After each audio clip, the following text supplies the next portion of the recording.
Okay, guys, so I had to change the position of my phone because it was dying. So I had to put it on charge. So yeah, so back to the story. This is part, I don't even know, I think this is part 8 or 9. So yeah, went through quite a long battle with social services.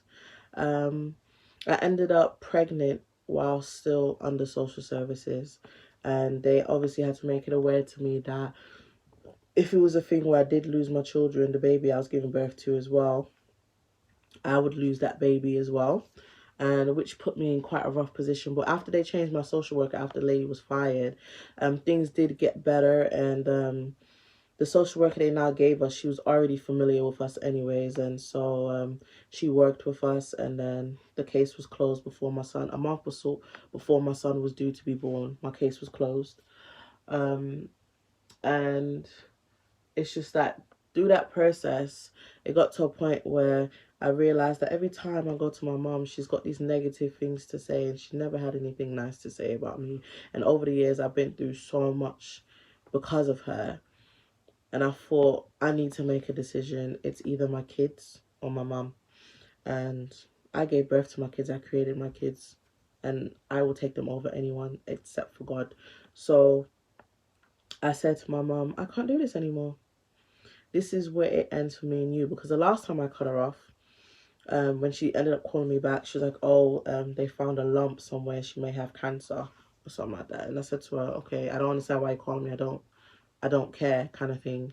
And she took it as me being very heartless, and it's just like, I don't understand why I should care about you when you don't care about me. So I did tell her, when I started talking to her again after she apologized, I said to her, if this happens again, I'm going to cut you off completely and I'll never talk to you again.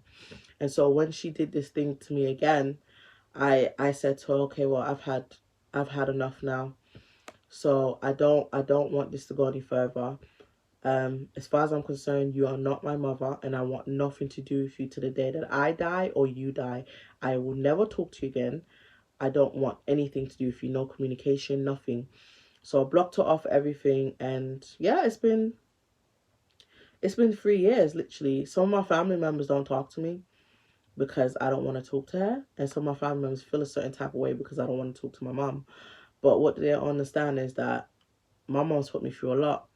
And the thing that I used to hate the most that she does is how she portrayed me. Like, when I came to this country, I told her about some of the things that were happening as a child, all the abuse that her sister put me through. And the only thing my mom could say to me is, she said, and I quote, I wish she would have beat and killed you because you were a horrible child and I wasn't. So she'll say that knowing how I feel, knowing how upset I'll be for her even making that comment. So basically, she was basically trying to say everything her sister did was okay and it wasn't okay. And that pissed me off as well. And she liked to demean me. So obviously, as I started to gain more weight, my confidence dropped.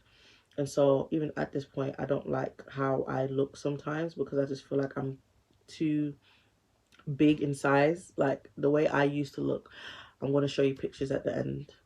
And I used to look so different, like my body and everything. I was just so slim. And so as I started to have more children, I gained more and more weight. And what she would say to me is things like when I'll go over her house, she'd be like, oh, look at all your other mates out there. They're looking pretty. They put makeup on. They do their hair. And you just can't be bothered. Other people's children are looking nice and beautiful. And look at the way that your children look. And if you don't fix yourself and make yourself look good, the guy that you're with, he's never going to want to marry you. He's never going to want to be with you. This, and that. And she would just like demean me. Like sometimes she'd look at me, she'd be like, you're getting so fat. You're getting so fat. Look at you. You don't even look nice anymore. And it's just like, sometimes I just sit there and I just think, wow, okay. I started to feel like a bad parent as well. Or other people, look at how they do their children's hair. You admire it. Look at your child. You don't even do this to her. You don't even. And it was just like, I sat her down one day and I was like, why do you like to talk to me like this? You make me feel like I'm a bad mom. oh, why would you think that? I said, because you blatantly say it like I'm a bad mom. I do my best for my children. I may not be able to afford all these luxury that other people got, but I do what I can for my kids. I don't need you as my mom. And I said to her, if it was someone else out there saying it, I won't care. But hearing it from my own mom, it's a bit cruel. And I said to her, I don't like the way that you talk to me. I don't like the way that you deal with me. I don't like the way that you approach me with certain things. And it's just like, I said to her, for years, all I've been trying to do is get this certain level of love from you, acceptance, and just some kind of mother daughter thing that we can have. And it's like every time I try with you, you just push me away and insult me and say all sorts about me. I mean, the amount of battles I've went through with my mom. I got into an argument with her when I wanted to get a job. She refused to give me my passport, started throwing all my things out the window. When I tried to ask her for my own bank card, she wouldn't want me to have my bank card. She wanted me to give her the money, and then she puts the money in the account. And then when I want to use it, I got to ask her. I had to battle her for everything. Each one of these battles, the police had to get involved, and all these other stuff needed to happen. And it was just like, oh my God, the amount of battles I went through with my mom just coming over here. And it makes me so angry. Like I said, I hold this grudge against my mom because I came here for you. I left my granddad there dying without even knowing he was dying. And I came here for you. And look at the way you treat me. Like, I am not happy at all. And then when I started having kids, it was just like she became even more insulting. Like, even when I was getting married, I wanted to tell her she was in Sierra Leone, but she was in the village. And obviously in the village it's hard to get service. Phones there don't really work very well. And so when I finally got a hold of her, I was already married. I said to her, I was trying to get a hold of you the past few weeks. I didn't realize you was in the village. And so I said to her, I'm just letting you know, I did get married, and at the time I hadn't told her I was pregnant yet, but obviously my mom seems to know when I'm pregnant. She said it's something about my collarbone or something, the way it looks, she can tell I'm pregnant. So I was in the middle of telling her. I said to her, oh, I did get married to so and so, this and that. And the first thing she says to me is, you think marrying him, he's going to love you? And I was just like, well, what do you mean? She's like, you're very stupid. Why would you go and marry him? You think because marrying him is going to make him love you? I was like, you know what? Here we go again with the insults. This was right before I cut her off. And then I said to her, there's something else I want to tell you. And she was like, oh, I know you're pregnant as well. And she's like, you're very stupid to go and get pregnant again. And just all of that put together, I was just like, you know what? Yeah, it's time I cut off my mom. She ain't bringing nothing to me. She ain't bringing me happiness. She ain't bringing me peace. She don't even like me. I don't even think she likes me, to be honest. So I was just like, I'm done. I said to my mom, this is the last time I'm going to talk to you. I'm done. I'm not going to go back and forth with you anymore. You don't seem to have no type of respect for me. You don't care about my feelings, my emotions. You continue to insult me, insult my children, insult my family. You don't have to like who I get married to. At the end of the day, it's my choice. I will make my choices whether or not you agree with it or not. And just because I don't agree with the choices that you may have for me doesn't mean that I'm a horrible person. I've tried my best for years since I come to the country to somewhat get along with you or build some kind of mother-daughter relationship. But it's like you take me as your enemy, and I'm done being your enemy. And from then, I just never spoke to her again. I mean, the story of my life has been a stressful one. I really wanted to write a book. A lot of people that know some of the stories of my life. And I only gave you a brief of what happened in my life. There's so many more stories I could tell, but I ain't trying to like keep this video on for like, oh, so we're gonna have like 20 videos or more. So I just gave you a gist of some of the things that I did go through growing up as a child all the way into my adult stage. But I went through a lot here. There's even a guy in prison at the moment for sexually assaulting me. This was around the Olympic times.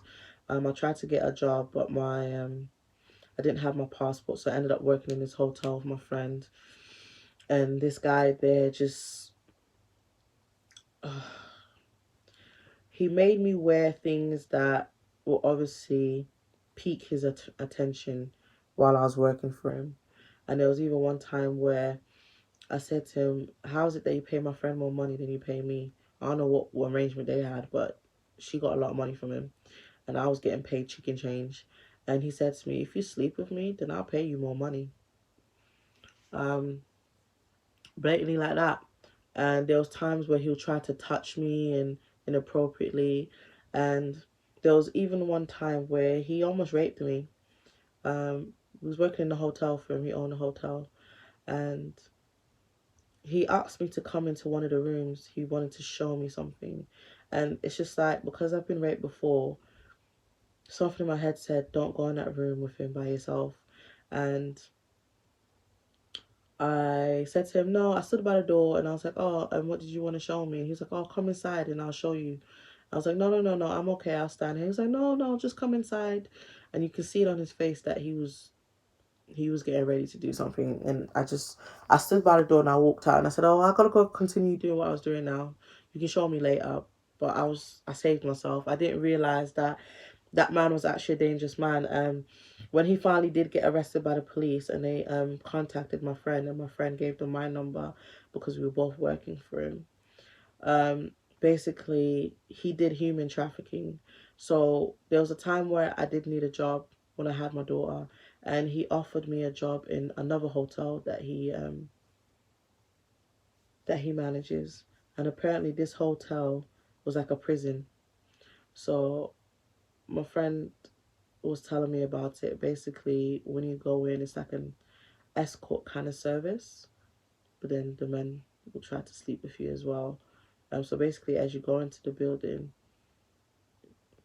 they basically kind of like lock you in there, and all these men come in and they choose which woman they want to go privately into a room with, basically. And it's a good thing I didn't choose to go with him because the police pulled up all our messages because it was used during the court case. And he was always telling me that, oh, because I've got big breasts, I can make a lot of money. He can help me to make a lot of money and this, and that. And he was telling me about this thing that he was doing. And I said to him, I didn't know at the time it was about the human trafficking thing. But yeah, I mean, I could have been human trafficked. It would have been a disaster, literally. But yeah, I said to him, I am desperate to get money because I need to take care of my daughter, but I'm never that desperate to go and sell my body to a man. I'm not going to sell my body. I'm not going to prostitute myself. I will never stoop that low. So for me, it was just like, no, I'm not going to work for you, and I don't want to. And so obviously there were other women there. He had raped some women as well. So he went down for monopoly, money laundering, sex trafficking, sexual assault, rape. Um, so for me, he got 2 years for me for sexual assault, which I thought he should have got more, but it's better than nothing. He's gonna be in jail for the rest of his life anyway because all the counts against him, oh, he ain't coming out. He's definitely not coming out anytime soon. So I mean, I've been through so much in this country, in relationships with family, and it's just a lot. And even my auntie that used to abuse me, my bones. I did confront her at some point, and I said to her, you know, I forgive you. I spent years holding grudges against her, and I said to her, I forgive you. And she was just like, what do you mean? And I wrote her this long message, and she was just baffled because she said basically I made her sound like a monster, which at that point in my life she was a monster to me. She was definitely a monster to me. But she didn't see it that way. Basically she didn't see it that way. But basically what I was saying to her was I'm trying to see if I can find the message. I don't think I could find a message. It was so many years ago. Well, it wasn't that long. But yeah. So yeah, I did find it. So this is what I said to her. So I said, "Morning, Auntie Daisy, how are you?" And Magnus, I want to thank you so much for having the conversation you had with me yesterday. I thought about everything you said yesterday, and I couldn't say much to you yesterday as Abdul was home, which was my husband. And I don't want him hearing much as this is a family conversation. I am better at texting than face-to-face conversations. I want to start by apologizing for me and my father's actions against your son. This is when around the time where they nearly took a child from her because I reported her for abusing me. I said, you didn't deserve that at all. As a kid, I didn't want your child to be taken from you. I just wanted you to pay for what you were doing to me at the time. In order for me and you to have complete peace, I have to confess and be honest about everything. So here it goes. It was my idea to call the police on you in America. It was my dad's idea to get social services involved alongside with the police. I made my intentions clear to my dad that I didn't want my cousin to be taken from you. However, I did want you to pay for what you were doing to me at the time. As a kid, I didn't know how I wanted to pay, how I wanted you to pay, and I didn't realize that telling the police they will try to take your son away. I really do apologize for that. Growing up, when we were living with grandma, you used to beat me so much. I know you say it's because I would not stay away from the boyfriend I had at the time, but that wasn't the case always. I remember so much from when you lived with us and grandma. I remember it like it was yesterday. I'll just give you two incidents that happened that you may not remember, but it's something that is burnt into my memory. Incident one. You told me when I was young, I was not allowed to wear nail polish unless it was clear. At the time you were pregnant with your son, you told me if I'm going to put on the nail polish, I should do it in the bathroom because you were pregnant and you didn't like the smell. One day I got so bored, so I took the clear nail polish. I went into the bathroom and started putting it on. You burst into the bathroom in rage of the smell. Apparently, you can smell it from the bathroom. You beat me, then started looking for nail polish remover to take it off. You couldn't find it. In the rage, you picked up a shaving stick to shave my nail polish off and ended up shaving off my fingernail. I still have the mark on my fingernail. It's a little white line that shows on the inside. It it has healed. I tried to fight you up off me and ended up pushing you into the tub, and then I ran. Incident two, New York City. The school called the house explaining an incident that happened outside of the school building. This is about my rape, my attempted rape. And they told you guys I went on my knees to suck a boy's private part. Everyone automatically believed the worst of me. What you guys didn't know is that the lady that called you was the aunt of one of the boys involved in the incident. She was trying to make sure her nephew didn't get in trouble, so she told you guys an insane story about me. Let me tell you, it's been how many years, so I have no reason to lie. The incident happened with me and my best friend. I'm still in contact with her till this day, so she can confirm what I'm about to say to you about what really happened. That day, 5 boys from our school figured out me and my friend was a virgin, and due to the conversation they overheard in class from me and my friend and a few other females, they waited for us after school and they knew what part of the building we would exit to go home. It was an isolated area, but the windows above were offices in the school, so you can see when you looked outside where we went that way because it was the closest to the library.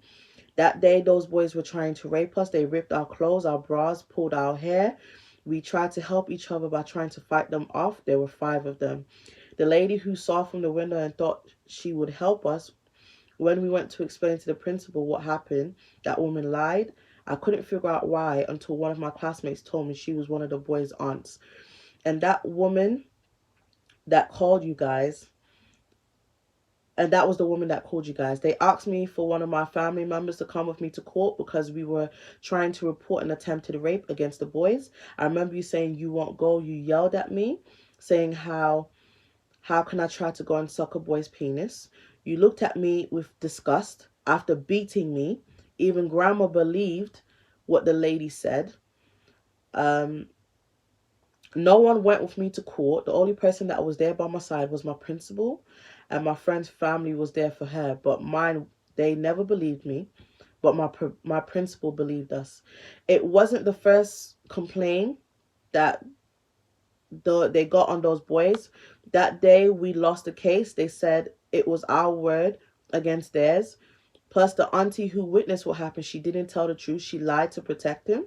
So we had no proof. I felt like the worst human being for the fact that my family never believed me. So, auntie, I was angry at you for years. There was another time again you asked me to pass you a fork and I mistakenly dropped it on the floor. And when you turned around, you punched me in my mouth and I started to bleed. There were many times where you punched me and tried to strangle me with a shoelace, cut off a branch from the tree and beat me in public. I was so tired of all the abuse. So when I met my dad, I cried to him. I told him, please save me from you. Because the way you beat me, I felt like one day you were going to kill me. You slammed my head into the wall many times. There are many times grandma and grandpa will tell you to stop and take it easy with the way you beat me, but you never listened. Um, that letter that grandma and grandpa got, I'm sorry that they got it. I wasn't trying to get them in trouble. I only wanted my legal They only wanted my legal guardian because of what was happening in the home. And instead of blaming you, they blamed them. I'm happy they understood.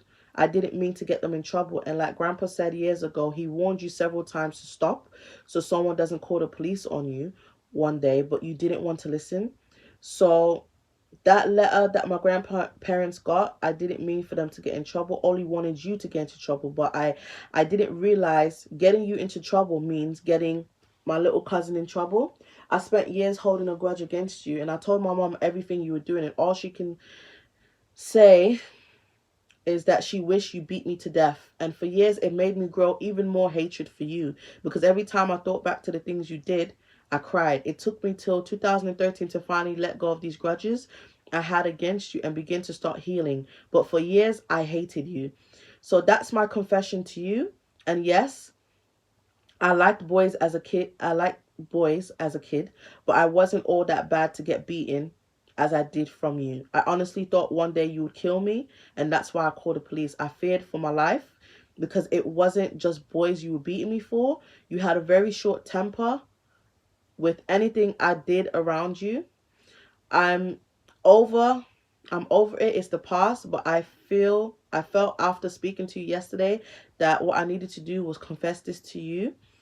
And I can't do it while Abdul's around, so this is why I'm messaging you. Thanks for talking to me yesterday. I really did appreciate it. But when it comes to anyone in the family, I will speak and check on everyone. But my mom, you may be willing to forgive, but what you can forgive, I am different. Me and my mom's decision is final. I want nothing to do with her till the day I die. But thanks for the advice. I love you and my cousin.